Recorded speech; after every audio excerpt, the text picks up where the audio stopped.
I was recently in London to play the Ghoul update and the Gleaming Depths raid for Fallout 76 early. I even met a Ghoul while I was there, and after a couple hours of hands-on with the Ghoul update and chatting to developers, I've got a fair few thoughts. Let's go. Let me know if you're excited for this update for Fallout 76, and if you'd be keen for more 76 content, because I am playing a little bit of it these days. I would like to maybe do some more content on the channel.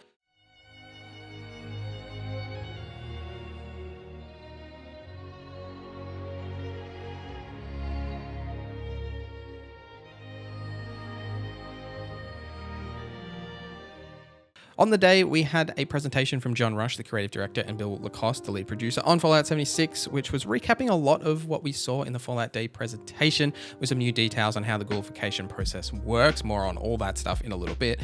Afterwards, we were loaded into a test server and allowed to play for a couple of hours, starting out as a human and then going through the ghoulification process. And then we got loaded into a new character that was already a ghoul with all the perks and upgrades and everything. Now, one thing to know here is that I would say 50% of the footage you're seeing in this video is my own capture, and the rest is provided B-roll. We were allowed to capture our own B-roll, but only use a very small amount of it in a video, so you might see some repeat of my own footage, and most of the footage in this video is me, and you can tell which one is which because mine has UI on it. Now, becoming a ghoul requires you to be level 50, and it starts with a quest called Leap of Faith, where you help a character that got a life-threatening case of radiation poisoning. I don't know why they don't just take some radiation or find a cure in that other way, but conveniently the cure is becoming a ghoul, and the two of you are introduced to a little ghoul community hidden away in the northeast of Appalachia. Since the big Wastelanders update, questing in Fallout 76 has quietly been extremely well done, and this quest was no different, including multiple choices that you can make along the way. Once done, you're given the choice to ghoul up yourself, and obviously that's why we're there, so obviously I ghoulified myself.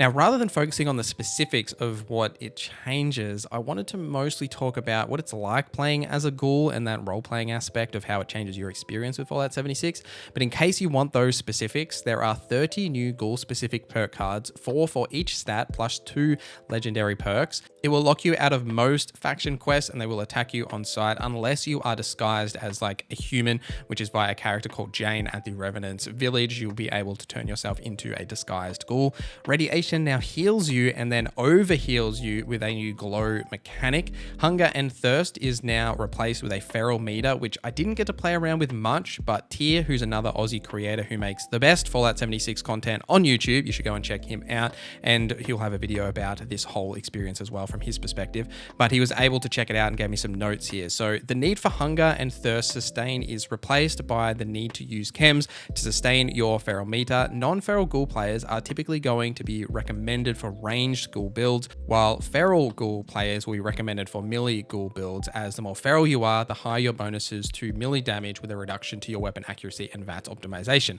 That feral meter is increased by consuming chems on a regular basis. That'll make you more feral, so there's a balance there to consuming chems to go more feral, get those chem buffs, or not using them and not consuming them to stay as a more range focused build. So what is it like playing as a ghoul? Well, I mean, it's pretty cool, but not having to worry about radiation ever is actually kind of good, especially if you do the Radiation Rumble event, which is just loaded with radiation. There is a town now filled with ghouls, and they're called Revenants, which you can interact with and communicate and learn a bit of backstory about how they became ghouls, what they're doing up there. I was a little disappointed with this specific aspect by the lack of additional ghoul content once you have become a ghoul. A lot of the NPCs here are mostly set dressing. There isn't a vendor or even quests, even daily quests, or any real reason to be here at this new town on a regular basis, which is a little disappointing to me. If I am a ghoul, I want to roleplay as a ghoul, I want to hang out with my fellow ghouls, I want to return to this village quite regularly. Maybe similar to how you have those faction reputations with the settlers and raiders, and you can do repeatable quests for them. It would be nice to have something like that maybe has some ghoul specific things tied to them when you level up that reputation, something like that. That was a little disappointing to me, especially because once you are playing as a ghoul, you're locked out of majority of those main story and faction storylines unless you talk to that NPC in the village and then wear the disguise. But why would you wear the disguise if you've made yourself a ghoul, right? Because you want to show off all those, ghoul specific facial features, like, I don't know. I did ask Bill Lacoste if there was more than one disguise, and he did confirm that there is multiple and the potential for more to be added in the future, maybe through seasons or something like that. We don't currently know. Now, when you are a ghoul and those aspects that it does change about your gameplay, I was quite impressed with, right? Like the glow effect is really cool. Obviously, when you're glowing green, that's a cool effect. I would like if they turned down some of that saturation a little bit on the glow, but essentially when you take radiation, it heals you. And then once you've got full health, it converts that into another green health bar on top of that. And then there are new perks that are linked to like how much glow you have and being able to give glow to other ghouls and like the synergies there.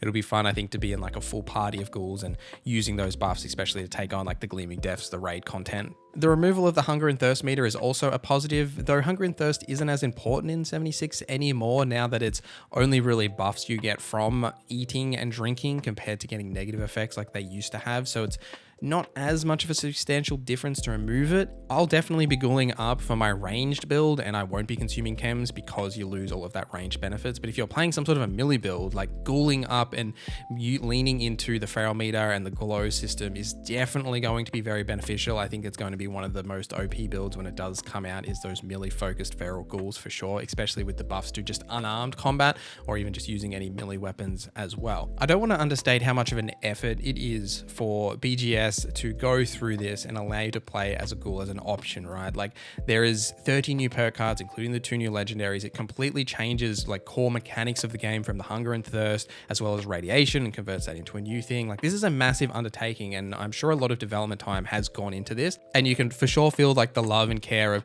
not only allowing you to be a ghoul in Fallout 76, but making it unique and changing the way that you would potentially play the game.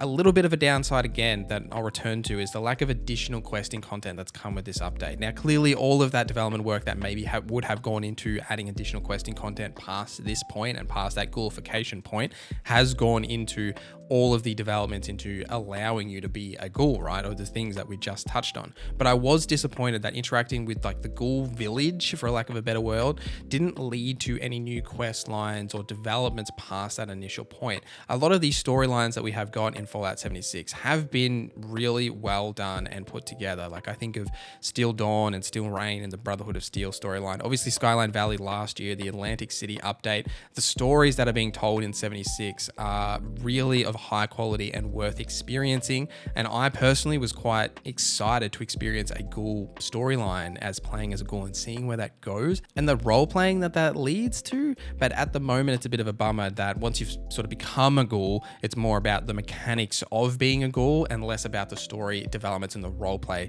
that it does add. When I was talking to Bill about the ghoul update and what's planned for ghoul players in the future, and he mentioned that the future stories and quests will be aware of your ghoul status and potentially having unique dialogue options or outcomes because of this, which I think is going to be very important, and I'm excited to see where that goes. And talking to Bill, this does seem like a core priority, not this being just a standalone change to make yourself a ghoul and have these mechanics, but make it more meaningful in the stories that are going to be told in the future of 76 and allowing you to really role play as a ghoul in those stories. That's what I'm excited for. And in some regards, it does feel like a way to stop them from having to go back and change some of the older storylines to make it relevant to the fact that you're a ghoul by just saying that all these factions don't interact with ghouls, right? So I am excited to see where that goes in the future, but it does seem like that's just an easy way for that out to not have to change anything in the past. I did ask Bill about this future content and what we can sort of expect now that you are a ghoul. Unfortunately, I didn't get much specific information out of him other than obviously the fishing mechanic that is coming in the future, but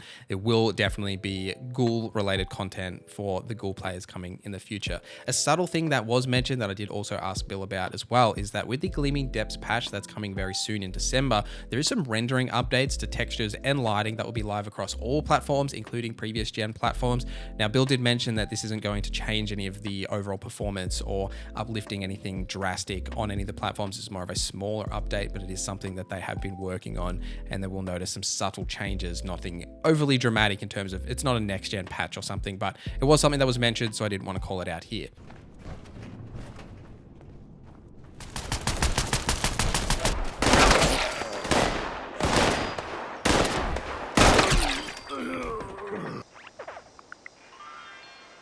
But I do think that the Ghoul being added to 76 is worthwhile, and I really like the way that they're going about it, adding these additional mechanics and fundamentally changing the way that you could potentially play Fallout 76, especially the use of chems, because, you know, we all remember the Ghoul from the TV show who just popped chems like it was nobody's business. So I'm keen to do that in Fallout 76. But I think when the Ghoul does launch next year, it's going to be really beneficial, mostly for endgame players that are looking for some new builds or roleplay or a way to change up their playstyle. Like, I know that I run into people all the time that are over level 1000 that have put hundreds of hours or thousands of hours into this game, and adding or changing the way that these players can interact with the overall game experience is a net positive, I believe. And there isn't a lot of things happening outside of becoming a Ghoul right now or when this does launch, but I am very keen to see where they take this and how it interacts with the game in its future state.